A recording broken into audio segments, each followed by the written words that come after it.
Judges 8.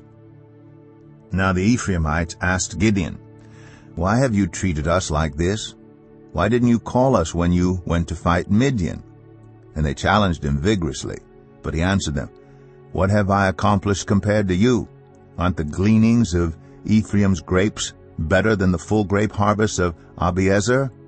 God gave Oreb and Zeeb, the Midianite leaders, into your hands. What was I able to do compared to you?" At this their resentment against him subsided. Gideon and his 300 men, exhausted yet keeping up the pursuit, came to the Jordan and crossed it. He said to the men of Succoth, "Give my troops some bread, they are worn out, and I am still pursuing Zebah and Zalmunna, the kings of Midian." But the officials of Succoth said, "Do you already have the hands of Zebah and Zalmunna in your possession? Why should we give bread to your troops?" Then Gideon replied, "Just for that, when the Lord has given Zebah and Zalmunna into my hand, I will tear your flesh with desert thorns and briars." From there he went up to Peniel and made the same request of them. But they answered as the men of Succoth had. So he said to the men of Peniel, "When I return in triumph, I will tear down this tower." Now Zebah and Zalmunna were in Karkor with a force of about 15,000 men.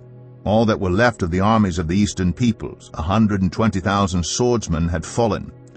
Gideon went up by the route of the nomads east of Nobah and Jogbehah, and attacked the unsuspecting army.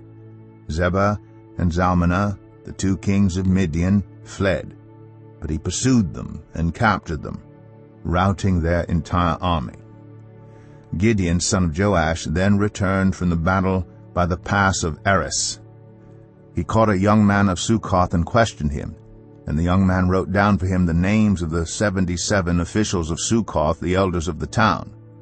Then Gideon came and said to the men of Succoth, "Here are Zebah and Zalmunna, about whom you taunted me by saying, 'Do you already have the hands of Zebah and Zalmunna in your possession?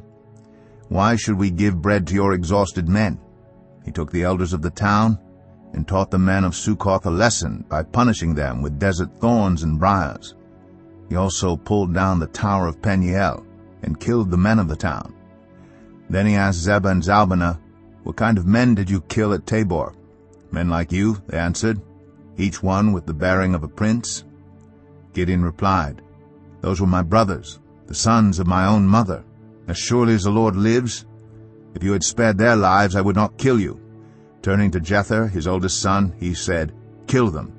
But Jether did not draw his sword because he was only a boy and was afraid.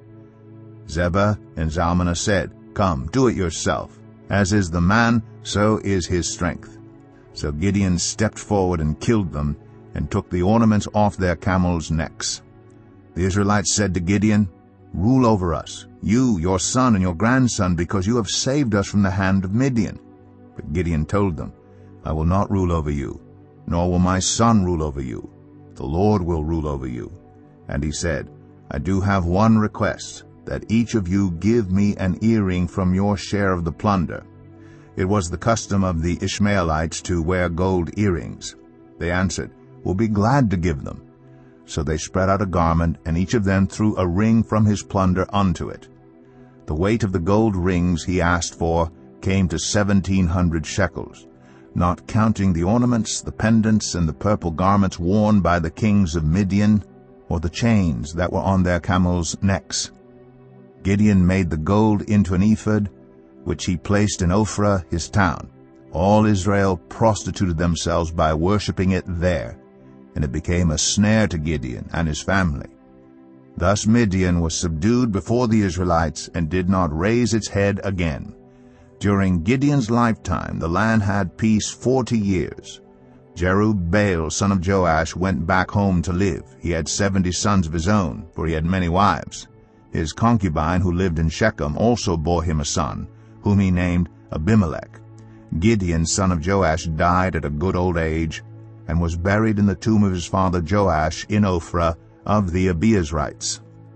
No sooner had Gideon died than the Israelites again prostituted themselves to the Baals. They set up Baal-berith as their god, and did not remember the Lord their God, who had rescued them from the hands of all their enemies on every side. They also failed to show any loyalty to the family of Jerubbaal, that is Gideon, in spite of all the good things he had done for them.